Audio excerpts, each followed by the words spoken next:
जय माता दी। नमस्कार दोस्तों, स्वागत है आप सभी का हमारे YouTube चैनल लक्ष्मी शर्मा की कहानियां पर। प्रेम से बोलिए पवन पुत्र हनुमान की जय। आज मंगलवार के दिन आप सभी सुनेंगे हनुमान जी की कथा। जो भी भक्त इनकी कथा को श्रद्धा पूर्वक सुनता है उनकी समस्त मनोकामना जरूर पूरी होती है। कथा को पूरा जरूर सुनिए। अगर अच्छी लगे तो दूसरों को भी शेयर करें। अब सुनिए कथा। ये कथा है कि कैसे हनुमान जी ने भीम का घमंड तोड़ा था। आइए कथा में सुनते हैं। पांडव जब वनवास भोग रहे थे तो उस समय एक दिन द्रौपदी आश्रम में बैठी हुई थी कि तभी एक पुष्प उड़कर उनके पास आ गया। पुष्प की सुगंध द्रौपदी को इतनी पसंद आई कि उन्होंने भीम को बुलाकर इस पुष्प को लाने के लिए कहा। उनकी इस इच्छा को पूरा करने के लिए भीम पुष्प की खोज में वन की ओर निकल पड़े। पुष्प की खोज करते हुए भीम एक वन के द्वार पर जा पहुंचे। वन में जैसे ही भीम प्रवेश करने का प्रयास किया तो उनकी नज़र रास्ते में लेटे वृद्ध बानर पर पड़ी। भीम ने बानर से आग्रह किया कि वे रास्ते से हट जाए, लेकिन बानर ने कोई प्रतिक्रिया नहीं दी। कहते हैं कि भीम ने बानर से पुनः हट जाने को कहा, लेकिन इस बार बानर ने कहा कि वह बहुत कमजोर है, इस उम्र में अब ज्यादा हिल डोल नहीं सकते, इसलिए लांग कर निकल जाओ। बानर के इस व्यवहार से भीम को क्रोध आ गया और अपनी शक्तियां के बारे में बताने लगे। भीम ने बानर को अपना परिचय दिया कि वे कुंती पुत्र है और पवन उनके पिता है, लेकिन ये सब सुनकर भी बानर पर कोई प्रभाव नहीं पड़ा। भीम का क्रोध बढ़ने लगा। उन्होंने बानर से कहा, अधिक क्रोध न दिलाए, नहीं तो उनको इसका गंभीर परिणाम भुगतना पड़ेगा। इस पर भी बानर ने कुछ भी नहीं कहा, बल्कि पहले तो कुछ देर वह मौन साधे रहे। बाद में उन्होंने भीम से कहा कि यदि वह अधिक शीघ्रता में है तो वह उनकी पूंछ उठाकर जा सकते हैं। भीम गुस्से में आकर बानर की पूंछ हटाने की कोशिश की, लेकिन वे इसे हिला भी नहीं पाए। तब भीम को लगा कि ये कोई साधारण बानर नहीं है। भीम हाथ जोड़कर खड़े हो गए और बानर से परिचय पूछा। तब बानर ने भीम को बताया कि वह कोई और नहीं बल्कि हनुमान है। तब भीम ने पवनसुत से पूछा कि आखिर उन्होंने रास्ता क्यों रोका। तब हनुमान जी ने भीम को बताया कि आगे विशेष वन है, यह रास्ता देवताओं का है और यह मनुष्य के लिए सुरक्षित नहीं है, इसलिए उन्हें तुम्हारी रक्षा के लिए आना पड़ा। इसके बाद भीम को हनुमान जी ने उस पुष्प के बारे में बताया कि जिस पुष्प की तलाश में वह है वह कहाँ से मिल सकता है। जैसे ही भीम ने वह पुष्प लिया, हनुमान जी ने कहा कि अब वह जा सकते हैं। पुष्प लेकर जाते समय भीम ने हनुमान जी से कहा वह उनके विराट स्वरूप के दर्शन करना चाहते हैं। इस पर हनुमान जी ने विराट रूप धारण किया और भीम को दर्शन दिए, साथ ही उन्हें गले से लगाया। कहते हैं कि हनुमान जी की गले लगाने से भीम की शक्ति और बढ़ गई। इसके बाद ही हनुमान जी ने भीम को महाभारत के युद्ध में विजय श्री का भी आशीर्वाद दिया था। प्रेम से बोले पवन पुत्र हनुमान की जय। अब आप सुनेंगे माता सीता ने जब आमंत्रित किया था भोजन के लिए हनुमान जी को, तब क्या हुआ था। कथा में सुनिए। यह घटना उस समय की है जब श्री राम और देवी सीता वनवास की अवधि अयोध्या लौट चुके थे।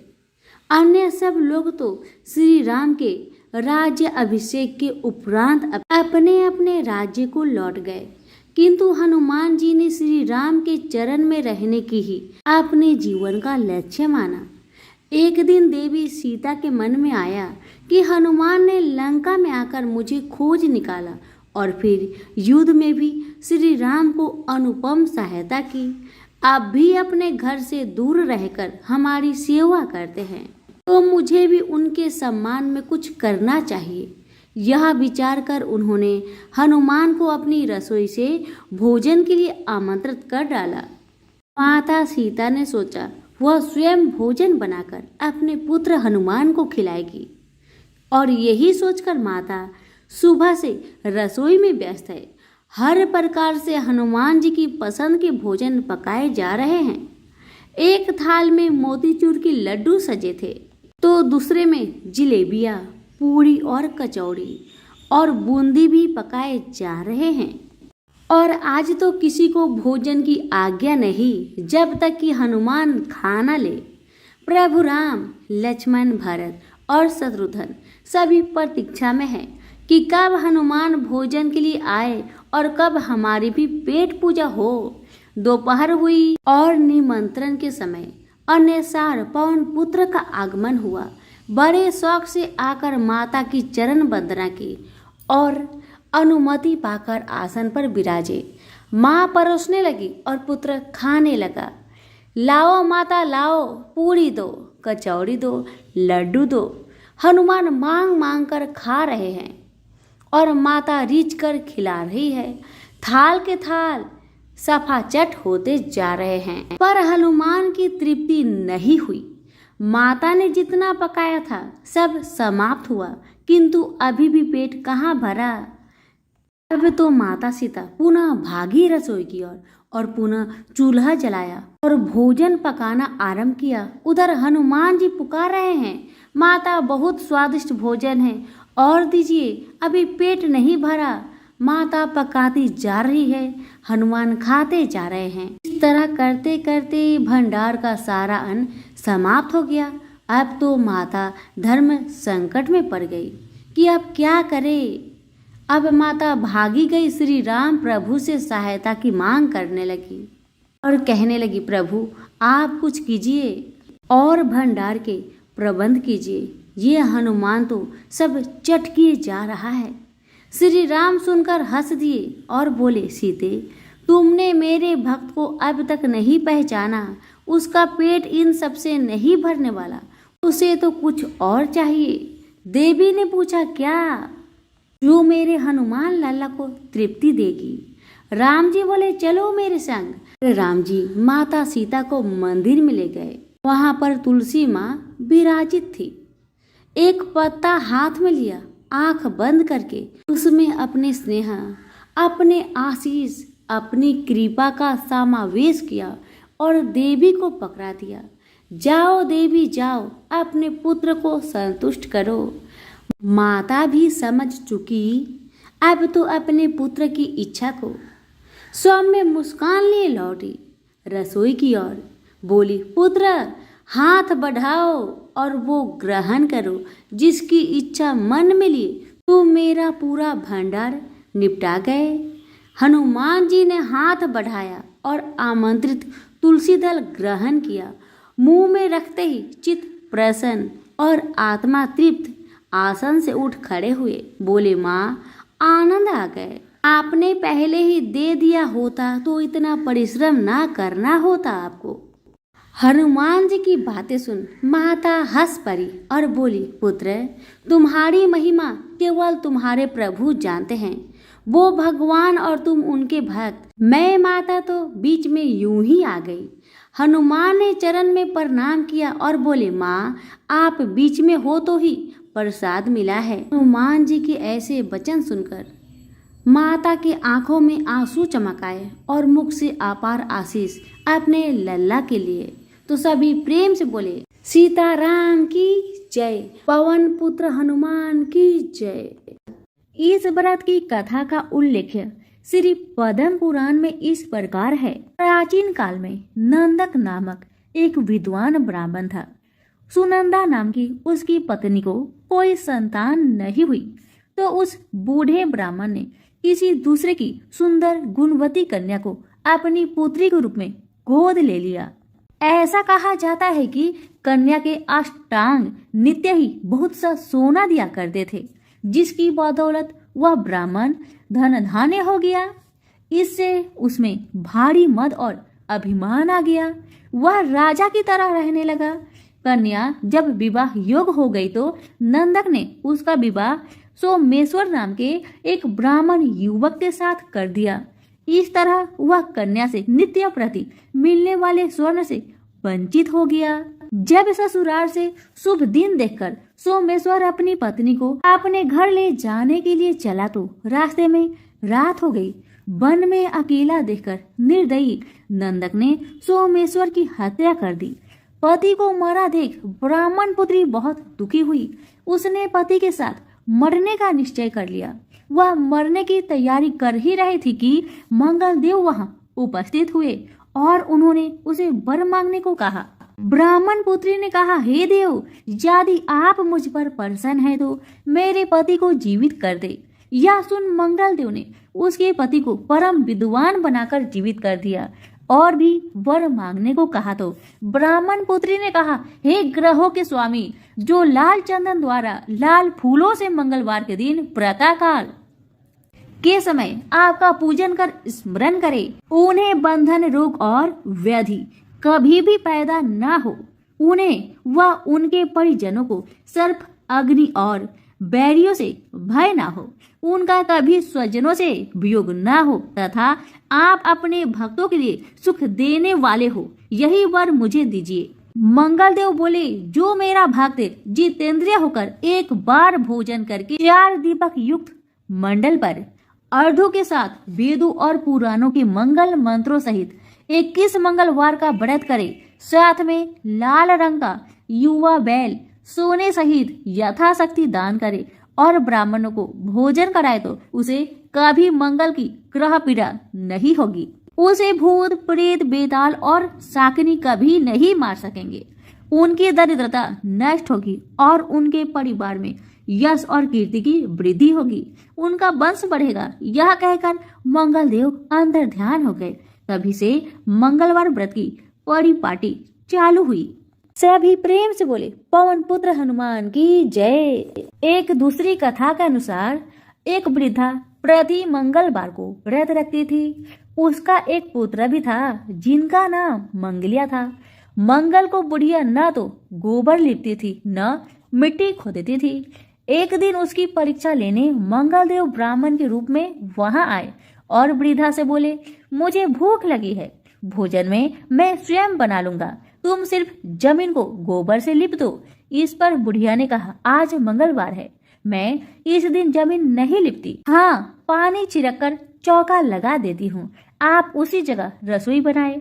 ब्राह्मण ने कहा, मैं तो गोबर से लिपी चौके में ही भोजन पकाता हूँ। बुढ़िया ने जमीन लिपने के सिवा कुछ भी करने की हामी भर ली तो ब्राह्मण ने वृद्धा से कहा, अपने लड़के को बुलाकर औधा लिटा दो, उसी की पीठ पर मैं भोजन पकाऊंगा।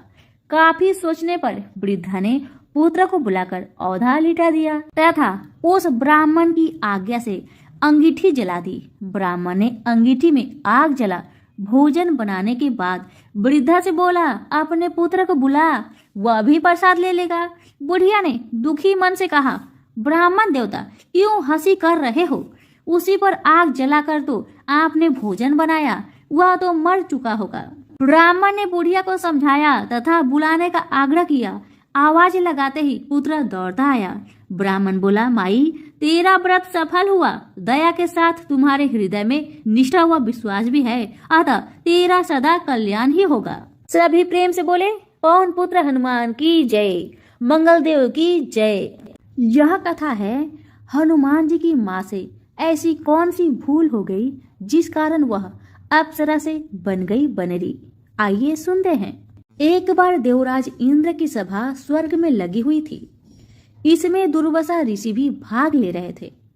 जिस समय सभा में विचार विमर्श चल रहा था, उसी समय सभा के मध्य ही पूजिक स्थली नामक इंद्रलोक की अप्सरा बार बार इधर से उधर आ जा रही थी। सभा के मध्य पूजिक स्थली का यह आचरण ऋषि दुर्वासा को अच्छा न लगा।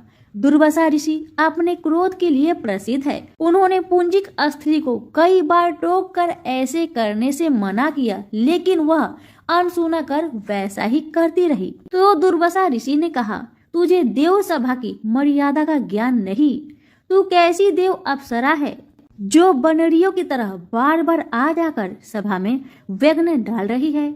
जा अपनी इस आदत के कारण तू बनेरी हो जा। दुर्वासा ऋषि का श्राप सुनकर पुंजिक स्थली सन्न रह गई। अपने आचरण का यह परिणाम वह सोच भी नहीं सकती थी, पर अब क्या हो सकता था। भूल हो चुकी थी, उसके कारण वह श्रापग्रस्त भी हो गई। उसने हाथ जोड़कर अनुनय विनय कर कहा, ऋषिवर, अपनी मूर्खता के कारण यह भूल में अनजाने में करती रही और आपकी वर्जना पर भी ध्यान न दिया। सभा में व्यवधान डालने का मेरा कोई उद्देश्य न था। कृपया बताइए, अब आपके इस श्राप से मेरा उद्धार कैसे होगा? अप्सरा की विनती सुनकर ऋषि दुर्वासा पसीजे बोले, अपनी इस चंचलता के कारण अगले जन्म में तू बानर जाति की राजा बिरज की कन्या के रूप में जन्म लेगी। तू देव सभा की अप्सरा है, अतः तेरे गर्भ से एक महान बलशाली, यशस्वी तथा प्रभु भक्त बालक का जन्म होगा। पुंजिक अप्सरा को संतोष हुआ। पूर्ण जन्म में वानर राज बिरज की कन्या के रूप में उसका जन्म हुआ। उसका नाम अंजना रखा गया।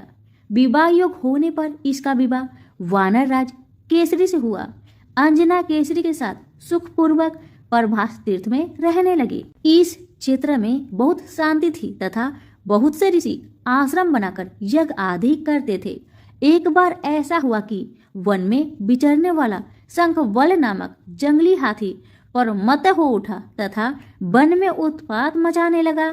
उसने कई आश्रमों को रौंद डाला, यज्ञ वेदियों नष्ट कर दी। उसके भय से लगते हुए अनेक तपस्वी बालक आहत हो गए। कई आश्रम उजड़ गए। कई ऋषि भय के कारण आश्रम छोड़ चले गए। केसरी को जब शंखवल नामक हाथी के इस उत्पात का पता लगा तो वह आश्रम तथा आश्रम वासियों की रक्षा के लिए तत्काल वहां आए और शंखवल को बड़ी कुशलता से घेरकर उसके दोनों दांतों को पकड़कर उखाड़ दिया। पीड़ा से चिघाड़ता हुआ वह हाथी वहीं धराशायी हो गया और मर गया। आश्रम की रक्षा के लिए उनके अचानक पहुंचने तथा हाथी को मारकर आश्रम वासियों को निर्भय कर देने वाले केसरी का ऐसा बल देख ऋषि मुनि बहुत प्रसन्न हुए और केसरी के पास आकर आशीर्वाद देते हुए कहा, वानर राज केसरी, जिस प्रकार तुमने आज हम सबकी तथा आश्रम की रक्षा की, इसी प्रकार भविष्य में तुम्हारा होने वाला पुत्र पवन जैसे वेग वाला होगा तथा रुद्र जैसा महान बलशाली होगा। तुम्हारे बल तेज के साथ साथ उसमें पवन तथा रुद्र का तेज भी व्याप्त रहेगा। केसरी ने कहा, ऋषिवरों, मैंने तो बिना किसी कामना के परम हाथी को, जो किसी प्रकार वश में नहीं आ रहा था, मारकर आपकी इस यज्ञ भूमि को निर्भय किया है। आपका दिया यह स्वतः आशीर्वाद मुझे शिरोधार्य है। केसरी ऋषियों को प्रणाम कर चले गए। समय आने पर अंजना के गर्भ से एक बालक का जन्म हुआ। उसमें अपने वाले काल से ही ऋषियों द्वारा दिए आशीर्वाद का तेज झलकने लगा। आश्रमों में वह पवन वेग की तरह जहां तहां पहुंच जाता। आश्रमों में विघ्न डालने वाले वन्य जीवों तथा दुष्ट व्यक्तियों को अपने अपार बल से खदेड़ देता। अपने इस पराक्रम से वह मदमत हो जाता तथा अपने साथियों के साथ वह आश्रमों में कीड़ा करने लगता। उसको खेलने से कोई रोकता तो वह उसको भी तंग करने लगता। बालक तो था ही, उसके बाल कौतुक से जब ऋषियों को असुविधा होने लगी तथा उनके पूजा पाठ और यज्ञ में व्यवधान आने लगी तो उन्होंने उसके स्वभाव में शांति के लिए आशीर्वाद जैसा श्राप दिया कि तुम अपने बल को हमेशा भूले रहोगे। जब कोई तुम्हें आवश्यक होने पर तुम्हारी बल का याद दिलाएगा तब फिर तुम में अपार बल जागृत हो जाएगा। इससे वह बालक शांत स्वभाव का हो गया। केसरी नंदन यह बालक आगे चलकर हनुमान नाम से प्रसिद्ध हुआ। सीता जी की खोज के लिए जब कोई समुद्र पार करने का साहस नहीं कर रहा था और हनुमान जी चुप बैठे थे तो जामवंत ने हनुमान जी को उनकी बल की याद दिलाई थी। तब उन्होंने समुद्र पार कर सीता की खोज की। प्रेम से बोले, पवन पुत्र हनुमान की जय। यह कथा है जब हनुमान जी ने सत्यभामा, गरुड़ और सूरदर्शन चक्र का घमंड चूर किया था। एक बार सूरदर्शन चक्र को स्वयं की शक्ति पर अभिमान हो गया था और भगवान श्री कृष्ण ने उनके अभिमान को दूर करने के लिए श्री हनुमान की सहायता ली थी। सुदर्शन चक्र को यह अभिमान हो गया था कि उसने इंद्र के वज्र को निष्क्रिय किया था। वह लोकालोक के अंधकार को दूर कर सकता है। भगवान श्री कृष्ण अंततः उसकी ही सहायता लेते हैं। भगवान अपने भक्तों का सदा कल्याण करते हैं, इसलिए उन्होंने हनुमान जी का स्मरण किया। तत्काल हनुमान जी द्वारिका आ गए। जान गए कि श्री कृष्ण ने क्यों बुलाया है। श्री कृष्ण और श्री राम दोनों एक ही है, वह यह भी जानते थे, इसलिए सीधे राज दरबार नहीं गए। कुछ कौतुक करने के लिए उद्यान में चले गए। वृक्षों को उखाड़ फेंका, कुछ को तोड़ डाला तथा वाटिका को वीरान बना दिया। फल तोड़ना और फेंक देना हनुमान जी का मकसद नहीं था, वह तो श्री कृष्ण के संकेत से कौतुक कर रहे थे। बात श्री कृष्ण तक पहुंची। किसी बानर ने राजोद्यान को उखाड़ दिया है। श्री कृष्ण ने सेनाध्यक्ष को बुलाया, कहा आप सेना के साथ जाए तथा उस बानर को पकड़कर लाए। श्री कृष्ण मन ही मन मुस्कुरा रहे थे। सेनाध्यक्ष ने सेना सहित तत्काल वाटिका पहुँचे तथा उन्होंने हनुमान जी को ललकार कर कहा, बाग क्यों उजाड़ रहे हो, फल क्यों तोड़ रहे हो, चलो तुम्हें श्री कृष्ण बुला रहे हैं। हनुमान जी ने सेनाध्यक्ष से कहा, मैं किसी कृष्ण को नहीं जानता, मैं तो श्री राम का सेवक हूँ, जाओ कह दो मैं नहीं आऊंगा। सेनाध्यक्ष क्रोधित होकर बोले, तुम नहीं चलोगे तो मैं तुम्हें पकड़ कर ले जाऊंगा। हनुमान जी ने सेनाध्यक्ष को पूंछ में दबोचकर दूर राजमहल की तरफ फेंक दिया। सेनाध्यक्ष ने दरबार में पहुंचकर भगवान को बताया, वह कोई साधारण वानर नहीं है, मैं उसे पकड़कर नहीं ला सकता। श्री कृष्ण ने हनुमान जी को कहलवा भेजा कि आपको श्री राम बुला रहे हैं तथा सुदर्शन चक्र को आदेश दिया, हे सुदर्शन जी, द्वार पर रहना, कोई बिना आज्ञा अंदर न आने पाए तथा अगर कोई बिना आज्ञा के अंदर आने का प्रयास करे तो आप उनका वध कर दे।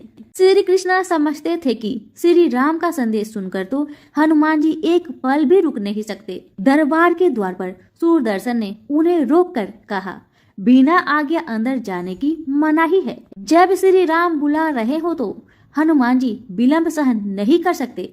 हनुमान जी ने सुदर्शन को पकड़ा और इलायची की भांति दार में दबाकर मुख में रख लिया। भगवान राम के स्वरूप में श्री कृष्ण जी सिंहासन पर बैठ गए। सिंहासन पर बैठे श्री राम को देखकर हनुमान जी श्री कृष्ण के चरणों में नतमस्तक हो गए। श्री कृष्ण ने हनुमान जी को गले लगा लिया। श्री कृष्ण ने हनुमान जी से पूछा, हनुमान तुम अंदर कैसे आ गए, किसी ने रोका नहीं? हनुमान जी ने उत्तर दिया, रोका था भगवान। सुदर्शन ने, मैंने सोचा आपके दर्शन में विलंब होगा, इसलिए उनसे उलझा नहीं, उसे मैंने अपने मुंह में दबा लिया। यह कहकर हनुमान जी ने मुंह से सुदर्शन चक्र को निकालकर प्रभु के चरणों में डाल दिया। सुदर्शन चक्र का घमंड चूर हो चुका था। श्री कृष्ण यही चाहते थे। श्री कृष्ण ने हनुमान जी को हृदय से लगा लिया। हृदय से हृदय की बात हुई और श्री कृष्ण ने हनुमान जी को विदा कर दिया। परमात्मा अपने भक्तों में, अपने निकट अष्टों में अभिमान रहने नहीं देते। अगर श्री कृष्ण ने हनुमान जी की सहायता से सुदर्शन चक्र का घमंड दूर न करते तो सुदर्शन जी परमात्मा के निकट रह नहीं सकते थे। परमात्मा के निकट रह ही वही सकता है जो मैं से रहित होकर न मैं जान लेता है, अर्थात नमा को जान जाता है। नमा का अर्थ है कि मैं कुछ नहीं हूँ, वरन परमेश्वर ही सर्वत्र है तथा उन्हीं परमेश्वर को बारंबार नमन करते हूँ। अतः भक्ति मार्ग का पहला कदम है अहम और अभिमान रहित जीवन। संसार में किसी का कुछ नहीं, ख्वाहम ख्वाह अपना समझना मूर्खता है, क्योंकि अपना होता हुआ भी कुछ भी अपना नहीं होता। इसलिए हैरानी होती है, घमंड क्यों, इसलिए किसका? कुछ रुपए दान करने वाला यदि यह कहे कि उसने ऐसा किया है तो उससे बड़ा मूर्ख और कोई नहीं। और ऐसे भी हैं जो हर महीने लाखों का दान करते हैं लेकिन उसका जिक्र तक नहीं करते, न करने देते हैं। वास्तव में जरूरतमंद और पीड़ित की सहायता ही दान है, पुण्य है। ऐसे व्यक्ति पर सरस्वती की सदा कृपा होती है। पर क्या किया जाए, देवताओं तक को अभिमान हो जाता है और उनकी अभिमान को दूर करने के लिए परमात्मा को ही कोई उपाय करना पड़ता है। सभी प्रेम से बोले हनुमान जी की जय।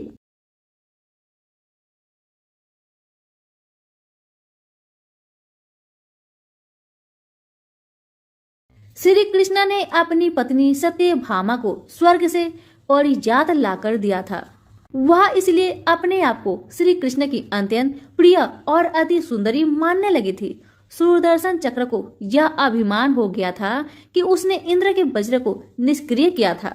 वह लोकालोक के अंधकार को दूर कर सकता है।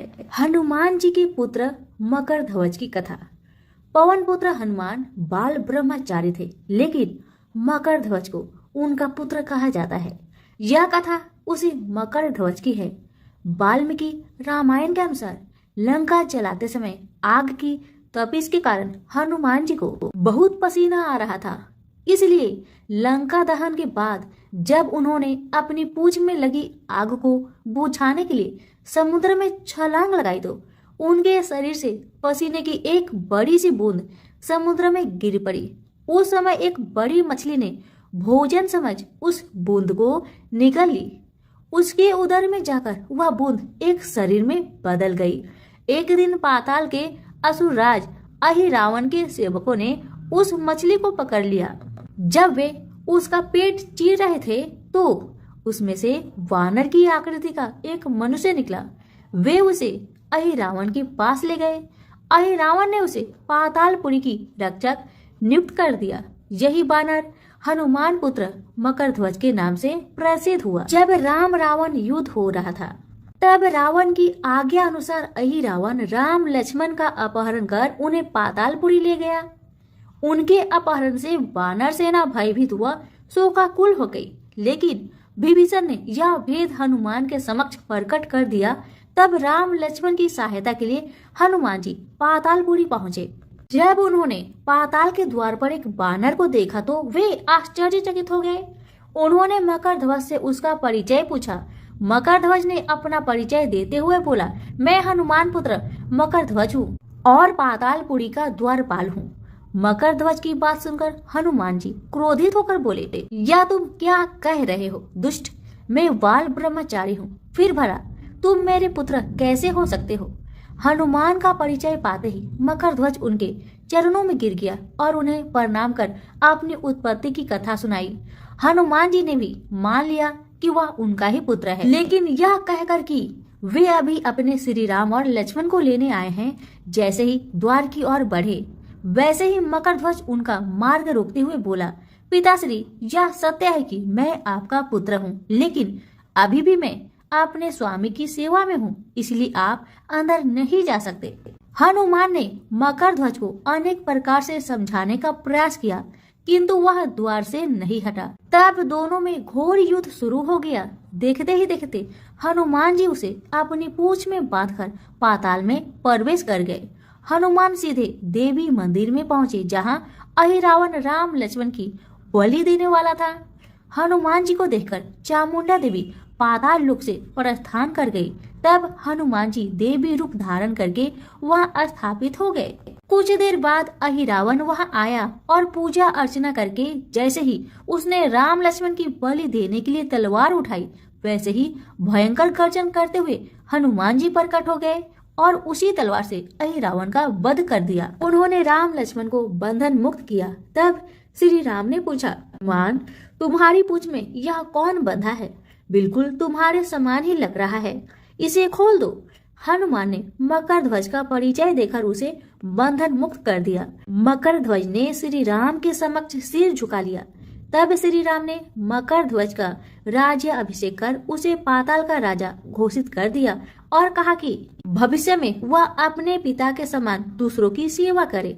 यह सुनकर मकर ध्वज ने तीनों को प्रणाम किया। तीनों उसे आशीर्वाद देकर वहां से प्रस्थान कर गए।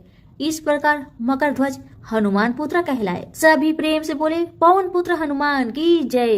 अब आइए सुनिए भगवान श्री राम की कथा। अगर पवन पुत्र हनुमान को प्रसन्न करना है तो भगवान राम की कथा अवश्य सुने। सभी प्रेम से बोले, सीता राम की जय हो, पवन पुत्र हनुमान की जय हो। अब आइए सुनते हैं यह कथा। श्री राम की जय हो, सिया राम की जय हो। बहुत साल पहले की बात है। एक आलसी लेकिन भोला भाला युवक था जिसका नाम था आनंद। आनंद दिन भर कोई काम नहीं करता, बस खाता ही रहता और सोया रहता। इसके अलावा उसे कुछ आता भी नहीं था क्योंकि वह बहुत आलसी था। आनंद का रहन सहन व्यवहार देखकर घर वाले ने नाराज होकर उसे घर से निकाल दिया क्योंकि आनंद कोई काम धाम करता ही नहीं था, बस घर में पड़ा रहता था। अब आनंद घर से निकाला जाने पर यूं ही इधर उधर भटकने लगा।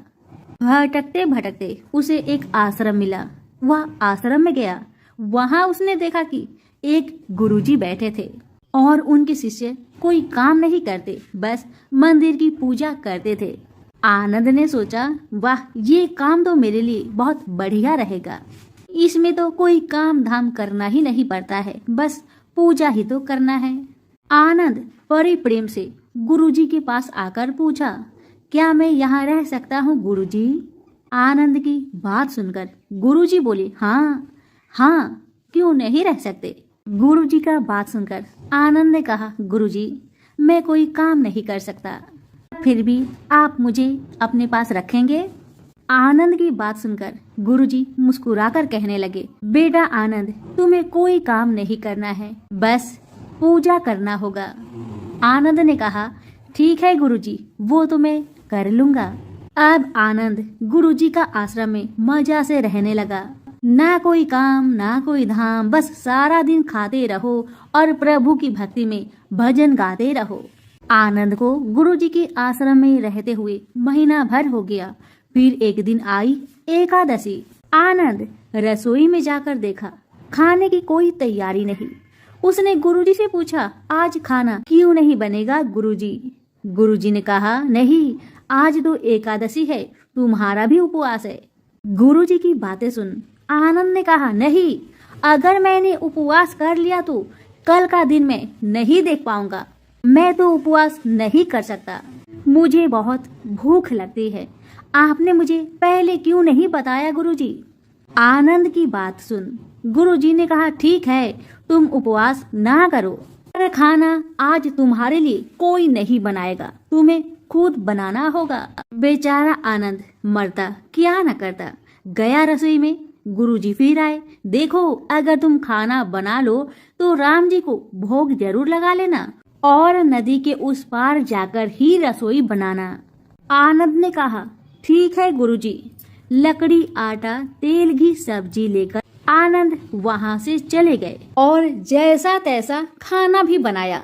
खाने लगा तो याद आया, गुरुजी ने कहा था कि राम जी को भोग लगाना है। बस अब आनंद लगा भजन गाने, आओ मेरे राम जी, भोग लगाओ जी, प्रभु राम आइए, श्री राम आइए, मेरे भोजन का भोग लगाइए। जब कोई ना आया तो बेचैन हो गया कि यहाँ तो भूख लग रही है और राम जी तो आए ही नहीं। भोला मानस जानता नहीं था कि प्रभु साक्षात तो आएंगे नहीं, पर गुरुजी की बात मानना जरूरी है। फिर उसने कहा, देखो प्रभु राम जी, मैं समझ गया कि आप क्यों नहीं आ रहे हैं। मैंने रूखा सूखा बनाया है और आपको तरमाल खाने की आदत है, इसलिए नहीं आ रहे हैं। तो सुनो प्रभु, आज वहाँ भी कुछ नहीं बना है। सबका आज एकादशी व्रत है, खाना हो तो यह भोग ही खाओ। प्रभु श्री राम अपने भक्त की मासूमियत पर बड़े मुस्कुराए और माता सीता के साथ प्रकट हो गए। ये देखकर भक्त असमंजस में पड़ गया और मन ही मन में सोचने लगा कि गुरुजी ने तो कहा था कि राम जी आएंगे, पर यहाँ तो माता सीता भी आई है और मैंने तो भोजन बस 2 लोगों का बनाया है। चलो कोई बात नहीं, आज इन्हें ही खिला देते हैं, मैं भूखा ही रह जाता हूँ। आनंद बोला, प्रभु मैं भूखा रह गया, लेकिन मुझे आप दोनों को देखकर बड़ा अच्छा लग रहा है। लेकिन अगली एकादशी पर ऐसा ना करना, पहले बता देना कि कितने जन आ रहे हो, और हाँ, थोड़ा जल्दी ही आना। राम जी उसकी बात पर बड़े मुद्दित हुए और प्रसाद ग्रहण कर चले गए। अगली एकादशी तक यह भोला मानस सब भूल गया। उसे लगा प्रभु ऐसे ही आते होंगे और प्रसाद ग्रहण करते होंगे। फिर एकादशी आई तो आनंद ने गुरुजी से कहा, गुरुजी मैं चला खाना बनाने, पर इस बार थोड़ा ज्यादा अनाज लगेगा क्योंकि वहाँ 2 लोग आते हैं। गुरुजी आनंद की बात सुनकर मुस्कुराए और मन ही मन सोचने लगे, भूख के मारे आनंद बावला हो गया है। ये सोचकर उन्होंने कहा, ठीक है ले जा और अनाज ले जा। अब की बार आनंद ने 3 लोगों का खाना बनाया और फिर गुहार लगाई, प्रभु राम आइए, सीताराम आइए, मेरे भोजन का भोग लगाइए। प्रभु की महिमा निराली है। भक्त के साथ कौतुक करने में उन्हें बड़ा मजा आता है। इस बार तो भगवान भाई लक्ष्मण, भरत, शत्रुघ्न और हनुमान जी को लेकर आ गए। ये देखकर भक्त को चक्कर आ गया कि यह क्या हुआ, एक का भोजन बनाया तो 2 आए, आज 2 का खाना ज्यादा बनाया तो पूरा खानदान आ गया। लगता है आज भी भूखा ही रहना पड़ेगा। सबको भोजन लगाया और बैठे बैठे देखता रहा। अनजाने में ही उसकी ये भी एकादशी हो गई। फिर अगली एकादशी आने से पहले गुरुजी से कहा, गुरुजी ये आपके प्रभु राम जी अकेले क्यों नहीं आते? हर बार इतने सारे लोग को ले आते हैं, इस बार अनाज ज्यादा देना। गुरुजी को लगा कहीं यह अनाज बेचता तो नहीं, देखना पड़ेगा जाकर। भंडार से कहा, इसे जितना अनाज चाहिए आनंद को दे दो और छुपकर उसे देखने चल पड़े। इस बार आनंद ने सोचा, खाना पहले नहीं बनाऊंगा, पता नहीं कितने लोग आ जाए, पहले बुला लेता हूँ फिर खाना बनाऊंगा। फिर टेर लगाई, प्रभु राम आइए, श्री राम आइए, मेरे प्रभु भोजन का भोग लगाइए। सारा राम दरबार मौजूद। इस बार तो हनुमान जी भी साथ आए, लेकिन यह क्या प्रसाद तो तैयार ही नहीं है। भक्त ठहरा भोला भाला। भोला भाला आनंद बोला, प्रभु इस बार मैंने खाना नहीं बनाया। प्रभु ने पूछा, क्यों? आनंद बोला, प्रभु मुझे तो मिलता ही नहीं, फिर क्या फायदा खाना बनाने का, आप ही बना लो और खुद ही खा लो। आनंद की बातें सुन राम जी मुस्कुराए, सीता माता भी गदगद हो गई। उसके मासूम जवाब से लक्ष्मण जी बोले, क्या करे प्रभु? प्रभु बोले, भक्त की इच्छा है तो पूरी तो करनी पड़ेगी, चलो लग जाओ काम में। लक्ष्मण जी ने कढ़ाई उठाई, माता सीता आटा सानने लगी। भक्त एक तरफ बैठकर देखता रहा। माता सीता रसोई बना रही थी तो कई ऋषि मुनि यक्ष गंधर्व प्रसाद लेने आने लगे।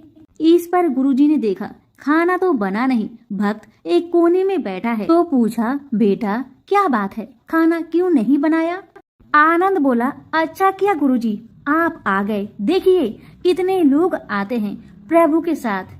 गुरुजी बोले, मुझे तो कुछ नहीं दिख रहा तुम्हारे और अनाज के सिवा। भक्त ने माथा पकड़ लिया, एक तो इतनी मेहनत करवाते हैं प्रभु, भूखा भी रखते हैं और ऊपर से गुरुजी को दिखाई भी नहीं दे रहे, यह और बड़ी मुसीबत है। प्रभु से कहा, हे प्रभु आप गुरुजी को क्यों नहीं दिख रहे हैं? प्रभु बोले, मैं उन्हें नहीं दिख सकता। फिर भक्त बोला, क्यों प्रभु क्यों? वे तो बड़े पंडित है, ज्ञानी है, विद्वान है, उन्हें तो बहुत कुछ आता है, उनको क्यों नहीं दिखते हैं आप?